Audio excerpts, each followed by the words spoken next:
Hello everyone, welcome to Indian Judicial Service.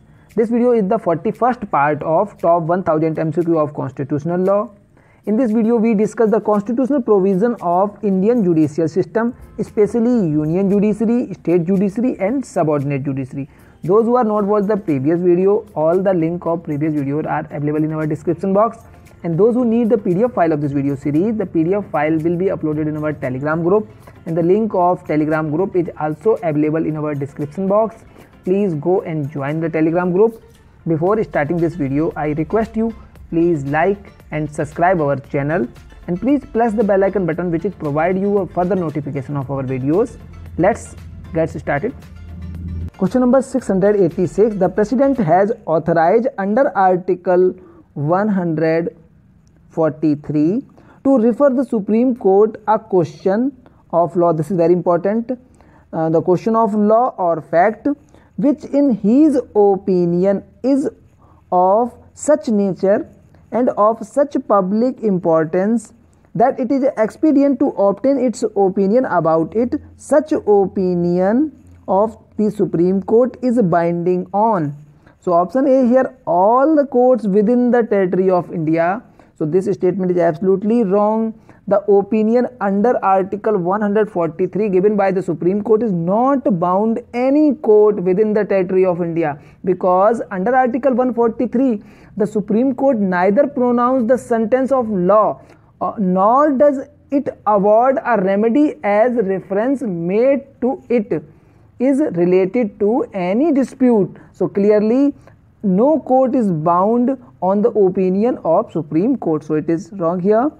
Now option B, the Supreme Court itself in similar future case. So this is also wrong here. Supreme Court itself not bound their opinion under Article 143. Now last one, the President, and President also not bound upon the opinion of the Supreme Court, and Supreme Court also not bound to give their opinion on the request of President under Article 143. Both are not bound there. So clearly all these statements are wrong here. So answer is here option D, none. Question number 687. The Supreme Court has no original jurisdiction in dispute between option A, two or more states. Yes, where the dispute between the two or more states, Supreme Court has original jurisdiction under Article 131. So this statement is correct here. Option B, the government of India and any state on one side and one or more states on other side. Yes, Supreme Court has jurisdiction under this matter. So option C, a state owned public corporation and government of India not involving the fundamental right. So in this matter the Supreme Court has no power to use their original jurisdiction. So it is wrong here.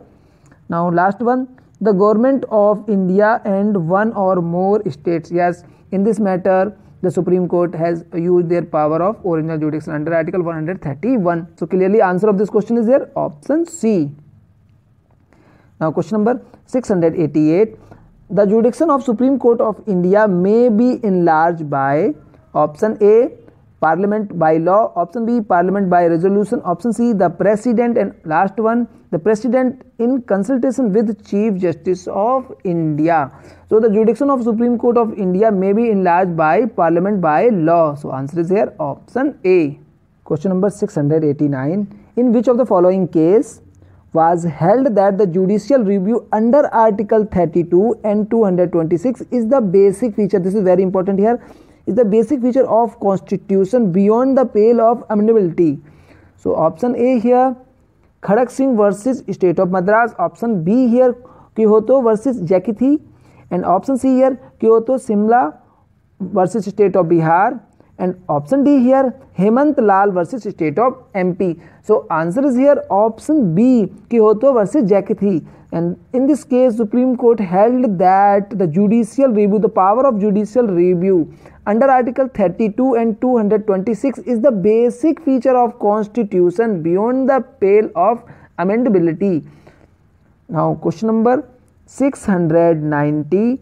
The petition under Article 32 is subject to the Indian Limitation Act. Option B here, subject, not subject to any of the Act of India. Option C, the limitation at the direction of the court. Option D, none of the above. So petition under Article 32 is not a subject of any of the Act of India, because the petition made under Article 32 is independent of any statute or act or legislation. So clearly answer is here option B. Question number 691. A person who qualify in law can be appointed as a judge of High Court. Option A, he is 35 years of age and citizen of India with or without law degree. So it is absolutely wrong. Without law of degree, it is completely wrong here. Option B, he has been practicing as an advocate in Supreme Court for at least 20 years. So it is not a valid requirement of judge to be appointed of High Court. Now option C, the postgraduate degree or directorate in law. So it is also wrong here. Now last one, if he has been in state judicial service or at least for a period of 10 years, this is very important, period of 10 years of standing as an advocate. So this condition is absolutely correct here for appointment of a judge of High Court. So answer is here option D, and this thing is provided in under Article 217 clause 2. Now question number 692, give the response to the appointment of all public servant and officials in the High Courts are made by Chief Justice of High Court as per Article 27. So the provision is correct, but article is wrong here. The article should be there, Article 229 and especially clause 1. This thing is there. Now option B, by the Public Service Commission, it is absolutely wrong here. Now option D, by governor, it is also wrong, and last one, by Chief Minister of the state, it is absolutely wrong here.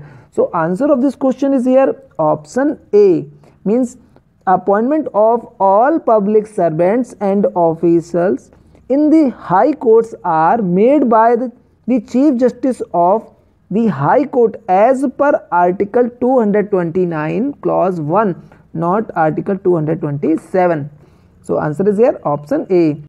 Question number 693, give the response to a person who held the office of judge in High Court can practice in Supreme Court and other High Courts.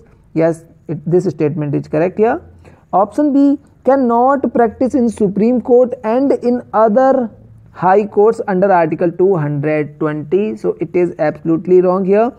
Option B, can practice in any court with the permission of President of India. It is also wrong. There is no need to permission of President of India. So answer of this question is there option B, can practice in Supreme Court and other High Courts. Now question number 694, which of the following statement is incorrect? Option A, each state and union territory must have, it is must here, must have a separate High Court. So this statement is absolutely wrong here. There is no condition to obtain High Court by union territory. Now option B, the state and union territory can be combined both together have a High Court. Yes, this statement is correct here. Option C, two states or more can combine to have a High Court. Yes, this statement is also correct here. Many examples like Guwahati High Courts, combine of two or more states in one High Court. So option D, a union territory can have a separate High Court. Yes, it may be possible. So clearly answer of this question is here option A. So this statement is absolutely wrong here. Each state and union territory must have a separate High Court. Now question number 695, which of the following statements is correct? Option A, Supreme Court, the Supreme Court of India has original jurisdiction. Yes, Supreme Court of India has original jurisdiction under which article? Under Article 131. Appellate jurisdiction. Yes, Supreme Court of India having appellate jurisdiction under different articles, like under Article 132, 133, and one in civil matter 133, in criminal matter 134, and special appeal power under Article 136. And so this thing is there. So Supreme Court having appellate jurisdiction and advisory jurisdiction. Yes, advisory jurisdiction of Supreme Court is provided in Article 143. So all these power vested in Supreme Court. So this statement is absolutely correct here. So it may be our answer. Now option B, the Supreme Court of India has criminal, extraordinary and constitutional jurisdiction. So it is wrong here. Extraordinary jurisdiction not there. Option C, the Supreme Court of India has exclusive civil jurisdiction. So it is also wrong here. There is no exclusive civil jurisdiction. And last one, none of them. So answer of this question is here option A. Supreme Court of India has original jurisdiction, original and appellate and advisory jurisdiction. Now question number 696. No person who has held office as a judge of Supreme Court shall plead or act in any, option A, High Court within the territory of India, option B, subordinate court within the territory of India, option C, the tribunal within the territory of India, and last one, the court or before any authority within the territory of India. So answer of this question is here option D, the court or before any authority within the territory of India. Means in this question, no person who has held the office of as a judge of Supreme Court shall plead or act in any court or before any authority within the territory of India. Question number 697. Which of the following is correct statement here? Option A, under the Constitution of India, the Supreme Court has powers similar to that of the Supreme Court of America. So it is absolutely wrong here. The American Supreme Court having more power than Indian Supreme Court. So it is wrong here. Now option B, the Supreme Court of India has powers similar to those of highest court of any federation of the world. So it is also wrong because the Supreme Court of India having more power than the highest court of any federation of the world. Now last one, the Supreme Court has wider power than the highest court of any federation of the world. So clearly answer here option C. Now question number 698. When the Supreme Court sit to determine any question involving a substantial question of law as to interpretation of Constitution or for tendering its advice, the minimum number of a judge to constitute the bench should be, so answer is here option B, should be 5 judges. Under article 145 clause 3 proviso. So clearly here, and read with article 132. So this thing is here, answer here option B. Now question number 699. Every judge of Supreme Court of India shall hold until he attain the age of 65 years. So answer here option C. Under which article? Under article 124 clause 2. Now question number 700. Which is not a correct statement? The Supreme Court, option A, it is a watchdog of citizens' liberty. Yes, it is correct here. Option B here, it interpret the Constitution. Yes, Supreme Court interpret the Constitution. So it is also correct. Now option C, it protect the directive principle of state policy. This statement is absolutely wrong here. Supreme Court does not protect the directive principle of state policy. And last one, so this is wrong here. And last one, it settle election dispute of the president and vice president of India. Yes, it is correct. Yes, Supreme Court settle the election dispute of President and Vice President of India? So answer of this question is option C. Now time for the question of the day. The question of the day is, which article of the Indian Constitution is regarded as the soul of Indian Constitution? Again I repeat the question, which article of the Indian Constitution is regarded as the soul of Indian Constitution? Please give the response and answer of the question in comment box. And now before finishing this video, I request you, please like our videos, please subscribe our channel, and please press the bell icon button which will provide you a further notification of our videos. Thank you for watching Indian Judicial Service.